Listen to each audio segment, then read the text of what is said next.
এমন এক পরিস্থিতির মধ্যে দেশ যাচ্ছে যেখানে ছাত্র আন্দোলন সারা দেশকে কাঁপিয়ে দিয়েছে।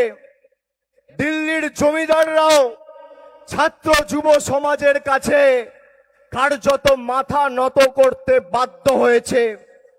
চুরি করে ভোটে জিতে যারা ক্ষমতায় এসেছিল, বাংলার অভিশাপ কি দেখেছেন? 4 তারিখ বাংলার ফল বেরিয়েছে, আর 15 তারিখ ককরোচ জনতা পার্টি তৈরি হয়েছে।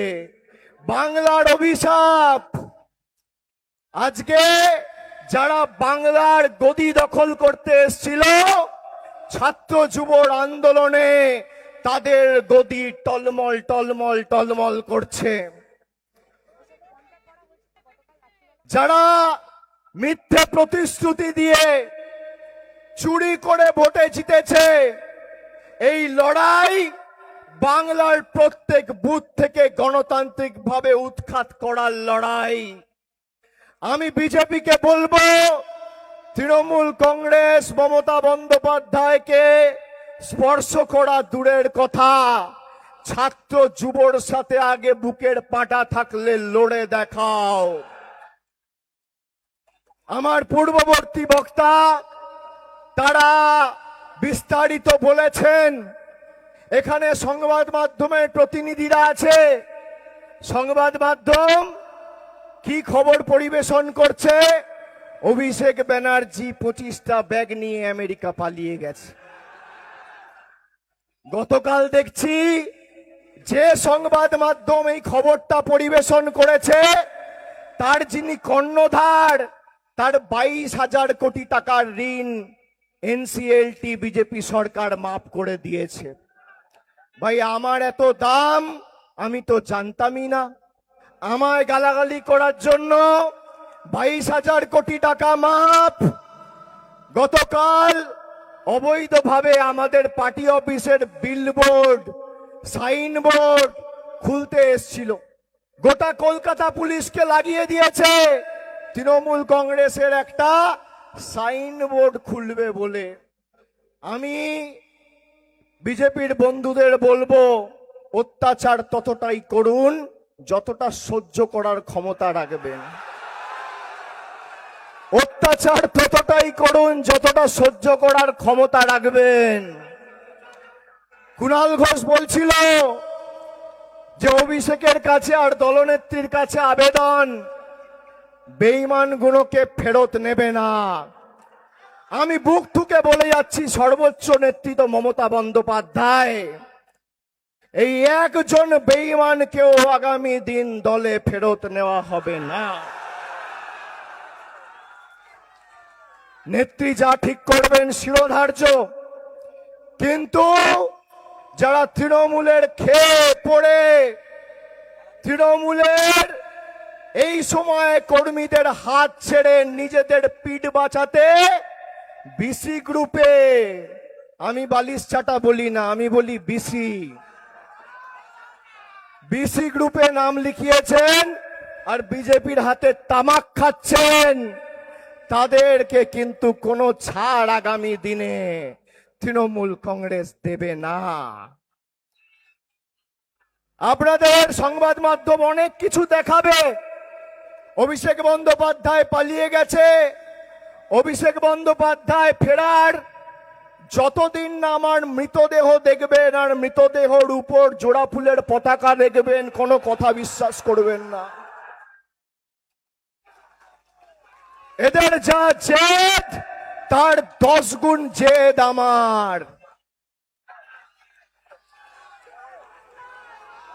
जब तक मैं मरा नहीं तब तक मैं हारा नहीं। লড়াই তো হবে।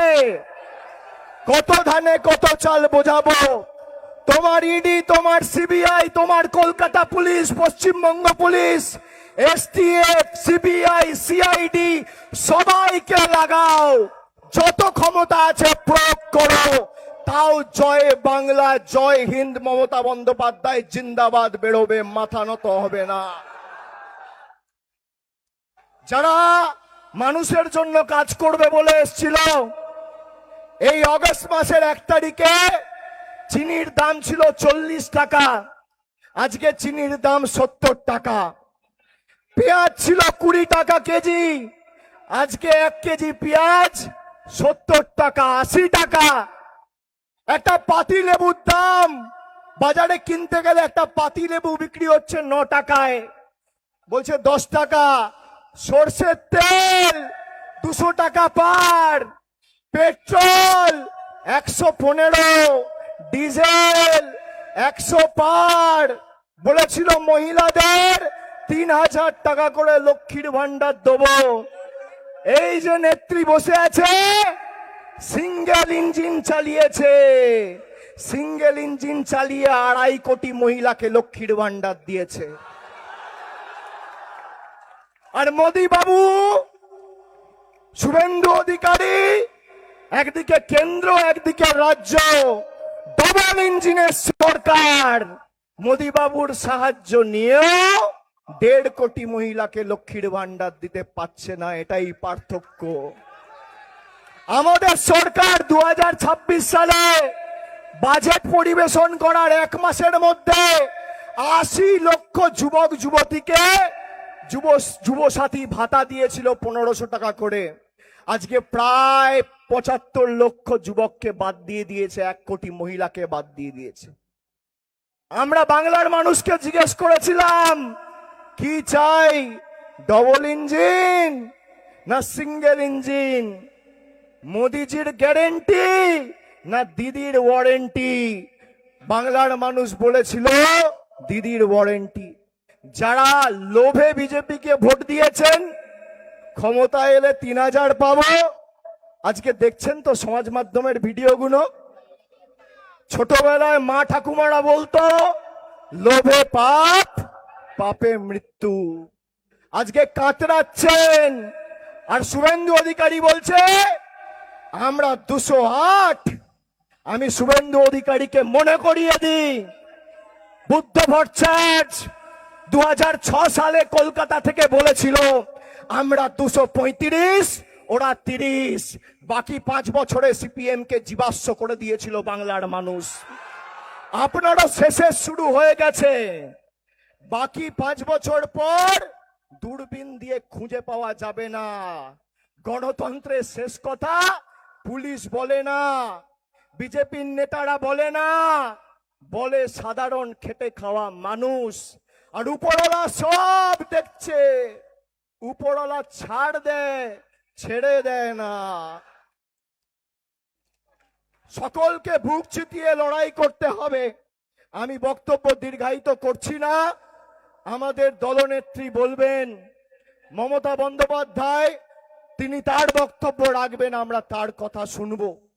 কোর্টের সময়সীমা মেনে আমাদের সভা শেষ করতে হবে। 3টে অবধি আমাদের কাছে সময় আছে।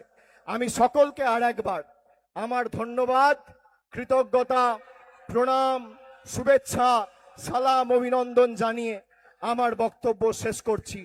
জয় হিন্দ, বন্দে মাতরম।